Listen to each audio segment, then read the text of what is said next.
Hans and I both bought all of the last Roland System 100 modules. We found out that there were piles of them in a warehouse, and I went to the president of Roland, since they were my alma mater.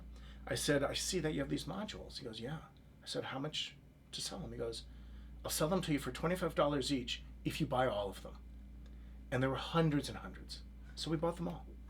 Wow. But I got rid of it all and probably didn't touch a modular synth. I still had my Moog and my ARP and my Jupiter, and used them occasionally, not a lot. They're nice eye candy when people walk into the studio, but they weren't really serving purpose. I was far more, I'll be honest with you, I was so much more interested in Max MSP, Reactor, Kima, C-Sound, and working in a software environment because I was hearing things that I was just attracted to. But frankly, only in the last few years has as modular has sort of entered into this new wave of thinking that I got excited again, because the instruments are starting to get really clever and interesting and a little more out of control and a little less easy to understand from just this, well, there's a cutoff knob and resonance and that makes me happy.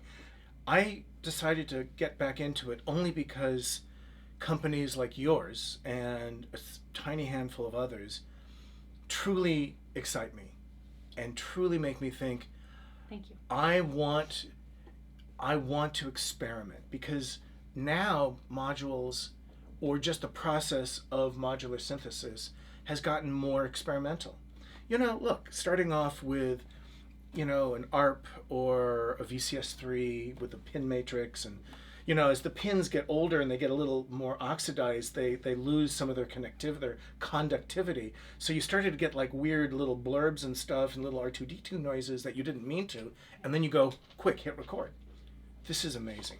But now companies like Noise Engineering are really building modules that kind of have depth. They invite you to experiment and try things that aren't immediately clear and immediately obvious. You really have to kind of spend time with some of these modules and go, wait a minute, I don't quite understand what that knob or that plug does. It's not clear from the label. It's not clear from just looking at it. It's not really even clear from the manual, if there is one, what that does. And the fact that you can start to blend different levels of mystery and depth. And I've gone through your modules and other people's modules, and some are better designed than others. Some are very easy to master. Maybe it takes an hour. Some you can kind of never master. And music is like that. Music is that thing you can never master.